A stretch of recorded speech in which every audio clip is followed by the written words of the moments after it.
சீரியல்களின் full எபிசோடுகளை Sun டிவியில் ஒளிபரப்பான உடனே எக்ஸ்க்ளூசிவாக சன் நெக்ஸ்டில் மட்டும் ஃப்ரீயா பாருங்கள். உன்னோட சந்தோஷத்தை நீ கெடுத்துக்காத. அதுவும் இந்த மாதிரி நேரத்துல நீ கண்டத பத்தி எல்லாம் யோசிச்சு உன் மனச போட்டு குழப்பிக்கிட்டு நிம்மதி இல்லாம இருக்கிறது நல்லதில்ல.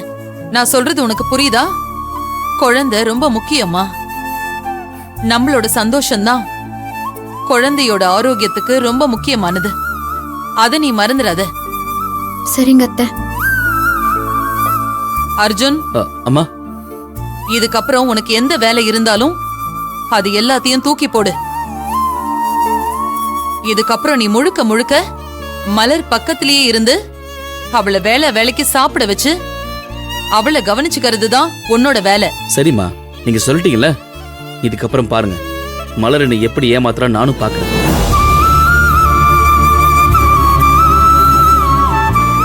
ஆனந்த், இதையெல்லாம் எடுத்துட்டு போய் பத்திரமா வைங்க. பொங்கல் வா, தூக்கு. போலாமா? போலாம். வா வா வா வா வா. அப்படியே அப்படியே அப்படியே அப்படியே உள்ள போ, அப்படியே உள்ள.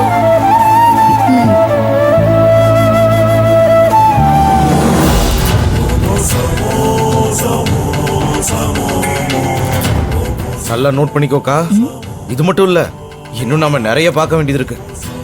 ஏற்கனவே இந்த வீட்டுல உன்னை வேலை பார்க்கறவளாக்கிட்டாங்க. இனிமே போக போக என்னெல்லாம் நடக்குதுன்னு பொறுத்திருந்து பாரு.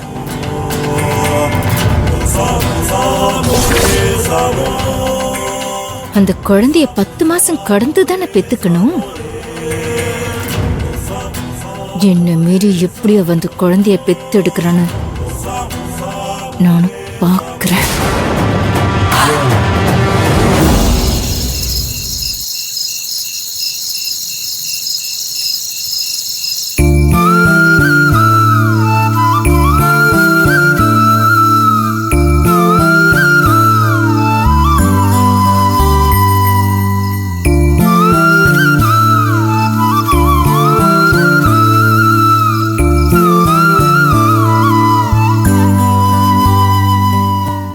இப்ப என்ன பண்ண போறேன்?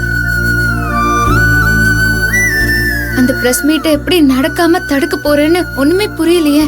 பார்வதி அக்கா ஏன் இப்படி எல்லாம் பண்ணிட்டு இருக்கா? எவ்வளவு சொன்னாலும் புரிஞ்சுக்கவே மாட்டேங்கிறா.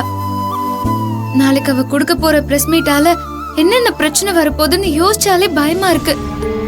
ஒரு பக்கம் அவ பிரஸ் மீட்ல கொடுக்க போற பொய்யான போட்டோ ஆதாரத்தால அர்ஜுனுக்கு வரப்போற பிரச்சனைய நினைச்சா பயமாவும் இருக்கு. அதே சமயம் பார்வதி அக்கா பண்ண போற இந்த விஷயத்தால அர்ஜுனோட கோபம் முழுக்க பார்வதி அக்கா மேல திரும்பிரும். கடவுளே, அத நான் எப்படி தடுப்ப? நீதான் காப்பாத்தணும் எப்படியாவது.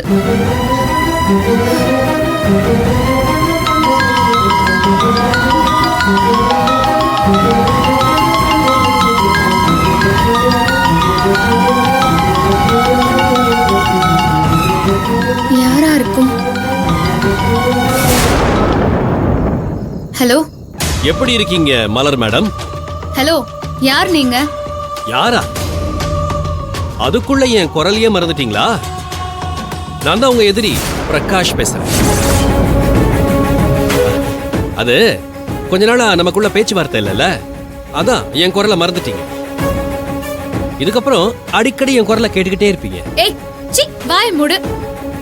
திட்டம் போட்டு என் அக்காவை எனக்கு எதிரா திருப்பி என் புருஷனை பழி வாங்க நினைக்கிறியா நீ? அட, கரெக்டா கண்டுபிடிச்சிட்டீங்களே மலர். மலர், நீங்க ரொம்ப புத்திசாலி தான். நீ என் திட்டத்தை சரியா கெஸ் பண்ணிட்ட.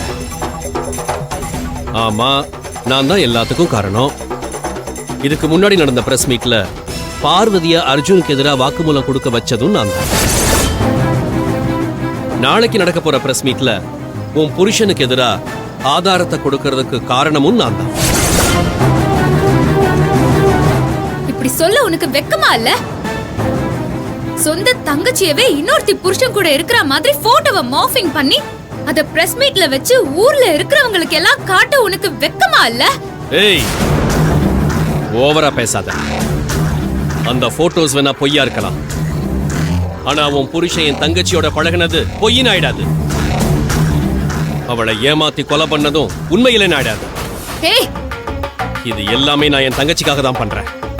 அவளை கொன்ன உன் புருஷனை பழிவாங்கிறதுக்காகத்தான் நான் இவ்வளவும் பண்ணிட்டு இருக்கேன்.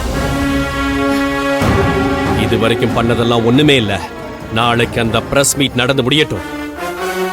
அதுக்கப்புறம் பாரு, என் தங்கச்சியை கொன்னுட்டு தப்பிச்சிட்டோன்னு சந்தோஷமா சுத்திட்டு இருக்கிற உன் புருஷனோட கதி என்ன ஆகுதுன்னு.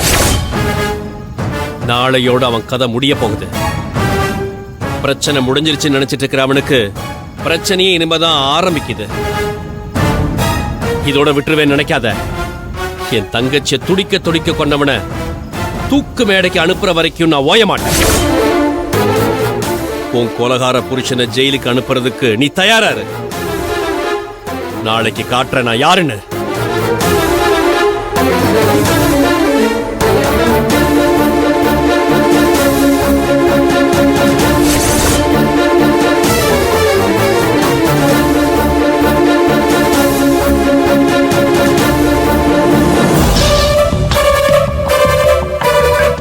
மலர், என்ன மலர் இந்த நேரத்தில் எங்க என்ன பண்ணிட்டு இருக்க? அது ஆமா, ஏன் உன் முகம் ஒரு மாதிரியா இருக்கு? அப்படியெல்லாம் எதுவும் இல்ல, நான் நார்மலா தான் இருக்கேன். பொய் சொல்லாத மலர், உன் ஃபேஸ் ஒரு மாதிரி டல்லா தான் இருக்கு. ஐயோ, நீ நினைக்கிற மாதிரி எல்லாம் எதுவும் இல்ல. கொஞ்ச நேரம் அப்படியே நடந்துட்டு இருந்தேனா, அதான் டல்லா இருக்கிற மாதிரி தெரியுது. ஓ அப்படியா? நடக்கிறதுல என்னை கூப்பிட்டுக்கலாம்ல, கூட வந்திருப்பேன்ல. நீ எதுக்காக இப்படி தனியா படி ஏறி மொட்டை மாடிக்கல வரணும்? இல்ல, நடக்கணும்னு தோணுச்சு, அதான் உன்னை எதுக்கு டிஸ்டர்ப் பண்ணோன்னு அப்படியே வந்துட்டேன். உன்னையும் நம்ம குழந்தையும் பாத்துக்கிற விஷயத்துல எனக்கு என்ன டிஸ்டர்பன்ஸ் வந்துட போகுது? இனிமே இந்த மாதிரிலாம் தனியா வராத.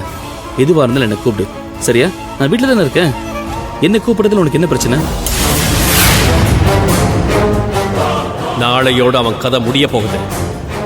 என் தங்கச்சியை துடிக்க துடிக்க கொண்டவனை தூக்கு மேடைக்கு அனுப்புற வரைக்கும் நான் ஓய மாட்டேன். உன் கொலகார புருஷனை ஜெயிலுக்கு அனுப்புறதுக்கு நீ தயாரா இரு. மலர், மலர், என்ன? நான் உன்னை கூப்பிட்டுட்டே இருக்கேன், நீ வேற ஏதாவது யோசனைக்கு போயிட்ட? ஒன்னும் இல்ல அர்ஜுன், நீ சொன்னதை தான் நான் யோசிச்சுட்டு இருந்தேன். இதுக்கப்புறம் நான் உன்னை கூப்பிடுறேன். குட். சரி, வா சாப்பிட போலாம். அர்ஜுன், எனக்கு இப்போ பசிக்கல, நான் அப்புறமா சாப்பிட்டுக்கிறேன். மலர், இப்ப என்ன டைம் ஆகுதுன்னு பாத்தியா? நீ கரெக்ட் டைம் சாப்பிடணும்னு நான் சொல்லியிருக்கேன்ல. வா போய் சாப்பிடலாம். ஐயோ அர்ஜுன், சொன்னா கேளு, நான் அப்புறமா சாப்பிட்டுக்கிறேன். அப்படியா? சரி, நீ சாப்பிட வேண்டாம். உனக்கு எப்ப பசிதோ அப்ப நீ சாப்பிட்டுக்கோ, நானும் அப்பவே சாப்பிட்டுக்கிறேன். அர்ஜுன், அர்ஜுன், அடம் பிடிக்காம நீ போய் சாப்பிட ப்ளீஸ். அதெல்லாம் முடியாது.